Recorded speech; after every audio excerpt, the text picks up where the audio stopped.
أكيد أنكم سمعتم سابقا بقصة ذلك الشاب الذي يتحول إلى مصاص دماء، لكن هل صدقتم هذه القصة؟ هل هناك حقيقة في هذه القصة؟ أم أنه مجرد ضرب من الخيال؟ أم أن هناك شيء ما حدث في حياة هذا الشاب؟ تابعونا.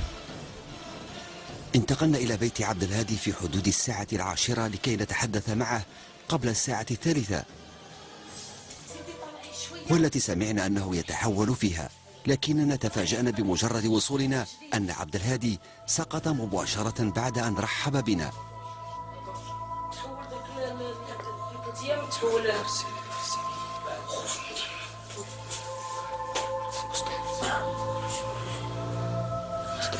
ما الذي يحدث؟ يا الله، الهادي يتحول بصورة غريبة. خرج على غمي تقلب وخرج.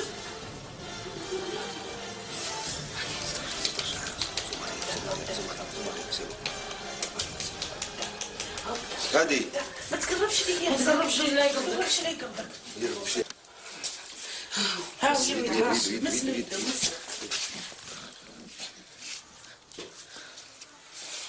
هادي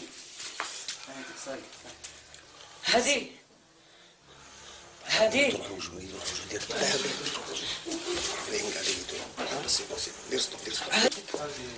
عندك يعجبنا الكاميرا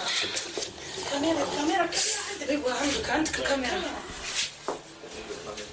بسم الله لا حول ولا قوة إلا بالله العلي العظيم. لا حول ولا قوة إلا بالله العلي العظيم. بسم الله بسم الله. هادي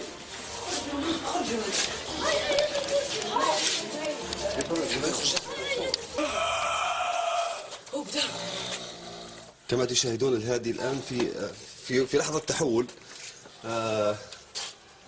بعد بروز بعض الحركات على وجهه، وكذلك عملية شد في يديه مع صوت.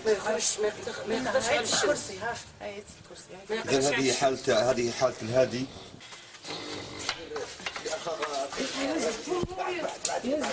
يشد بيديه يمشي بيديه وكذا.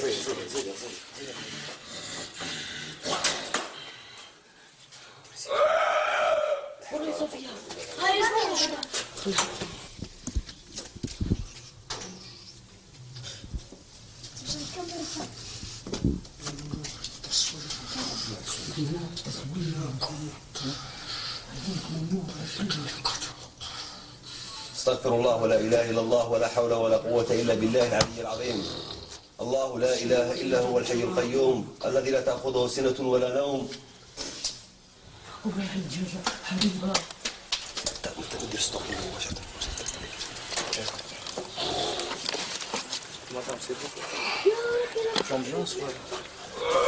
إذن كما تشاهدون قمنا بالتقاط الصورة الأولى لكيفية تحول الهادي الآن في حدود الساعة 10:10 بدأت تبرز علامات التغير على الهادي بارتفاع نوعا ما لأذنيه في بداية الأمر، ثم تقلبت عيناه، ثم قام بعملية غضب وهو غاضب جدا.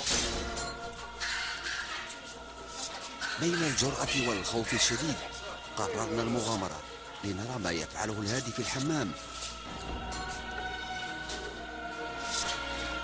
فعلا إنه متعطش للدماء.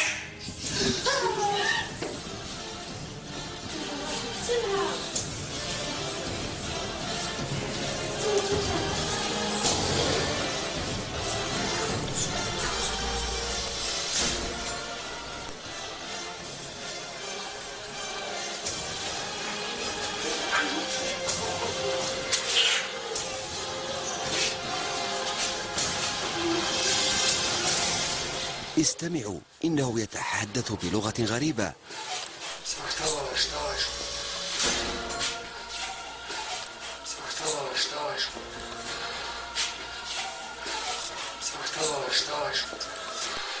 لقد حلت الحيرة في أنفسنا.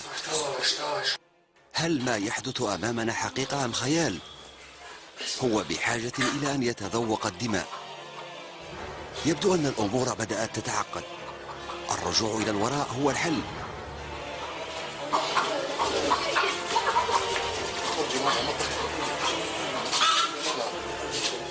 إنه جد غاضب.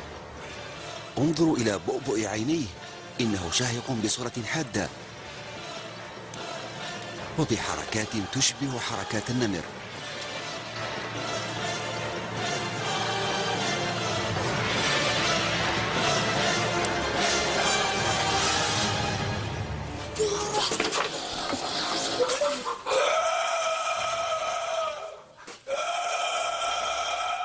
هناك بعض الدماء في فمه.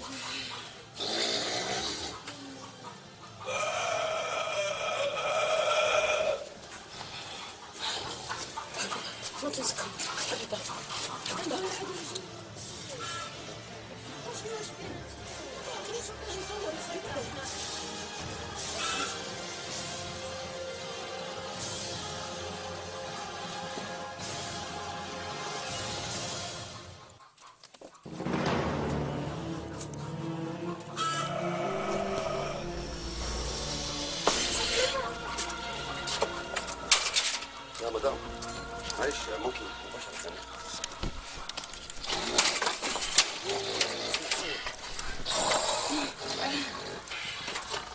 اخرج يا كافر اخرج. اعوذ بالله من الشيطان.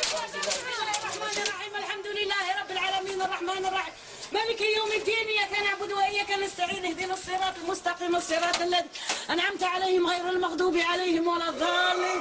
اخرج يا كافر اخرج. اخرج يا كافر من ابني اخرج. اخرج عذبتوه.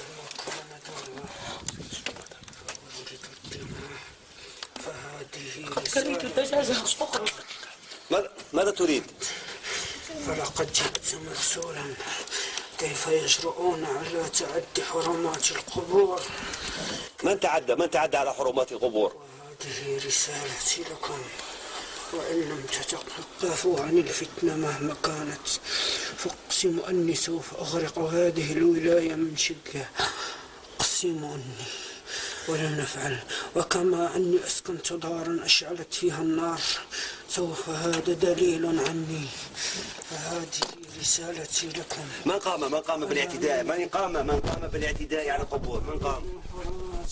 من؟ إلى كل من هنا. كل من إلى أنت. كل من من أنت؟ أنت لا تعرفني. من أنت؟ أنا ملك الجن، فأنا مالك حراسة القبور. عدوا على حرمات القبور ولقد الكثير والكثير. أقسم أنهم سوف يندمون جميعا. من أي منطقة أنت؟ من أين جئت؟ أنا حارس القبور. وما ذنب هذه؟ لماذا اخترت هذه؟ لماذا؟ لأنه ضعيف. لأنه ضعيف. هذه رسالتي لكم. يا إما أن توقفوا هذه الفتنة، يا إما فإني أقسم أني سوف أخرق هذه بالمياه. عن أي فتنة تتحدث؟ عن الفتنة التي صارت في هذه الولاية والمناكر وقتل أبرياء، ولقد قتلوا أبرياء وأطفالا وشيوخا. فما ذنب هؤلاء؟ إن كانت الفتنة بينهم فما ذنب هؤلاء؟ ولن أستسلم ولن أخرج من هذا حتى أقتله وأخرق هذه المدينة. فأقسم بمن خلقني بالله عز وجل، أقسم أني سوف أخرق هذه المدينة خلال شهر ونصف. يا إما أن يوقفوا الفتنة، فإما سوف يندمون. ما على الرسول إلا البلاغ، فهذا بلاغ للعالم أجمع. أنت ملك الجن في القبور هكذا؟ نعم. ما اسمك؟ أغلق فمك وما دخل لك في اسمي. قلت لك سؤال، فلتقل لهم أن يوقفوا هذه الفتنة لأني سوف أخرق هذه المدينة. لكن لماذا لم تتعدى على من خرب القبور؟ لأنهم جميعا وقفوا فوق القبور ونبش القبور وانقبش القبور.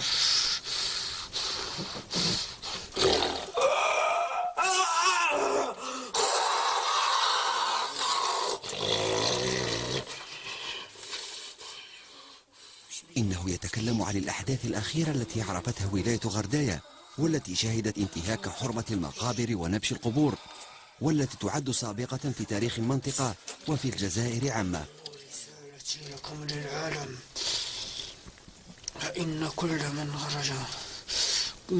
من قعد في القبور وإن للقبور حرمتهم فهذه رسالتي. المعجزة الأولى ماذا أنزلتم؟ أغرق فمك. المعجزة الأولى هذه من أجل الفتنة بين الأباضية والملوكية، هم من استدعونا